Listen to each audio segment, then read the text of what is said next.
Hello. This is Azat Mardan, and this is Node University channel. And I am the founder and creator and the lead instructor of Node University. This morning I was checking Facebook because I wanted to message one of my friend about getting his feedback on a cryptocurrency article that I just wrote, and I saw a message coming from an acquaintance.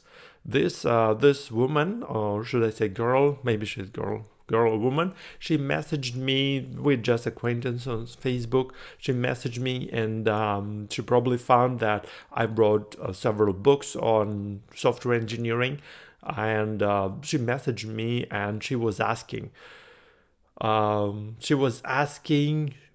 whether it's worth to study QA, which is quality assurance, or QA engineering, quality assurance, basically testing. QA, it's a fancy word for testing. There could be automated testing, but there could be manual testing as well. So this girl, she's an immigrant, and she's from some eastern country. So she's asking whether it's worth to study testing or QA, quality assurance, if you are an absolutely zero and you don't have focus, you're lacking the concentration, and there is no passion. There is no passion either for the QA. And I decided, well, let me just record the video, because most likely you're gonna ask the same question, and this way I will be answering to you as well, instead of just typing to one person. And it's more personal to have a video, right? So it's better. So let's unpack this subject, because this is way deeper than just QA.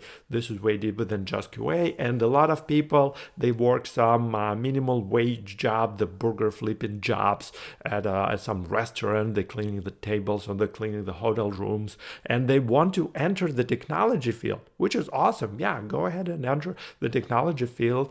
There are a shortage of good workers, good employees, good specialists in the software, in the technology. Lots of companies, they cannot hire enough, and they pay really great salaries with great benefits. So let's unpack it. And QA, it's a great field to get started. So there are two types of QA. One is manual. You just basically, you're like a monkey. You're punching everywhere. You're trying to break someone's software. Other people, they build the software, they bring it to you, and you try to break it. So you put some weird characters, you do whatever you can to break, and then you document it, and you come back to them and you say, hey, I broke your software, go and fix it, because it's important. It's important not to have bugs, not to have errors, mistakes in the software, right? So it's very unsophisticated, and it's very manual job. You click a lot, but it's a good way to enter that field. Now, the problem with that job is getting killed, it's getting removed, it's getting demolished by automated testing. So automated testing, it's more like software development. So you're writing some small applications which will be testing your big application. So those small applications, they're called automated tests. They're software tests, and they would be running over and over. It's cheaper to have that kind of software testing your main software than hire manual testers, the humans, which also make mistakes, right? The humans prone to make mistakes. So automated software testing is the future. And sometimes it's called QA engineering versus just a QA. So automated testing is called QA engineering, and just testing or manual testing, it's called just QA quality assurance.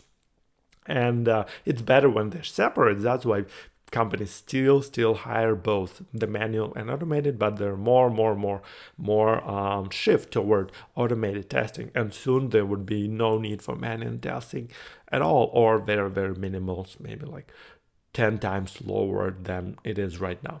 Okay, so the automated testing, it's even a better field to enter, but you can enter as a manual tester and then learn a little bit of JavaScript or Java and start doing automated testing as well, maybe in a year, while you are already employed, so you can continue learning and quickly transition because it's a very smooth transition. It's not like you are entering as a marketer and then you are transitioning to software developer, right? So you're already in QA, now you're just doing more of the automated instead of manual testing. So it's great.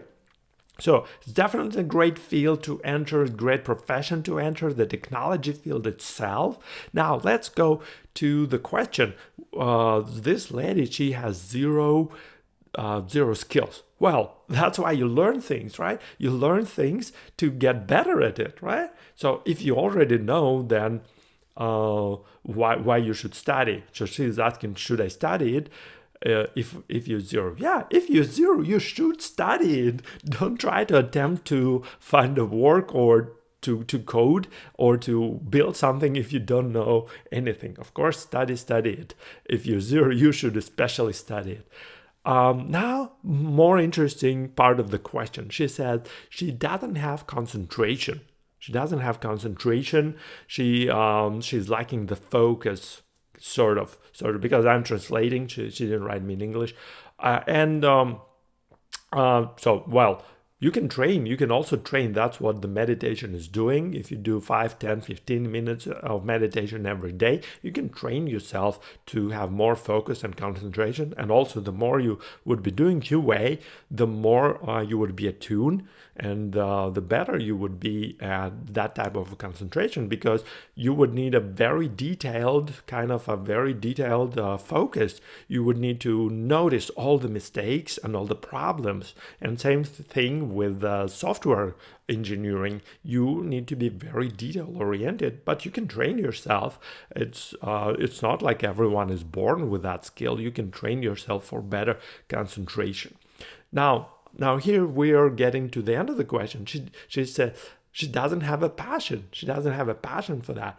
Well, there is a good book. I forgot the name right now, but basically it says if you're pursuing your passion, that's a recipe for disaster, because most of the people, their passion is it's very kind of like it's running away from you. You might always have different passions, and if you always pursuing your passions, you will end up with no career whatsoever.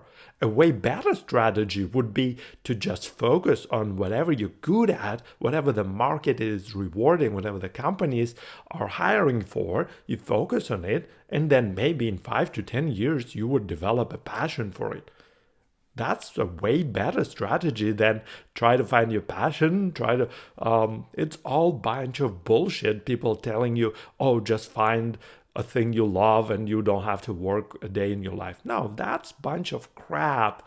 Just find something you're good at and something you get paid really well, and then you will develop passion because you'll start liking it. You will become better, and once you become better and start liking it, people will start appreciating you more. They will start inviting you to speak at conferences, to teach lectures, rewarding you with all kinds of perks and benefits and good lifestyle. And you will in 5 to 10 years, 15 years, if you're lucky, if you're good enough, you will be passionate about it. You will be waking up in the middle of night. It's like, can't wait for the morning to start already so I can go and do that thing, right? So my question, so basically my answer, that was a long answer, but the short version is find if you're serious about upgrading your life and entering the tech field. You can learn most of it technically. It's not that hard. You can learn in a few months. I was teaching at Hack Reactor, so in 3 months, people were learning that stuff.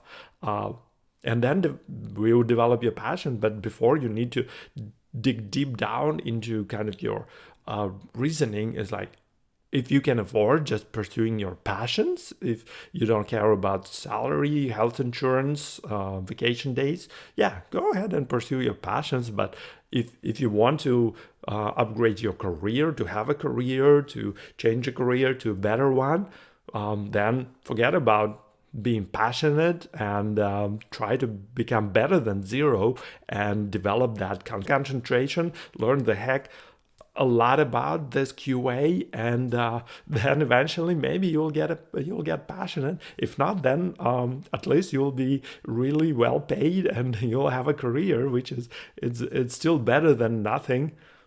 So that's all. Thank you for watching, and I'll see you in the next video.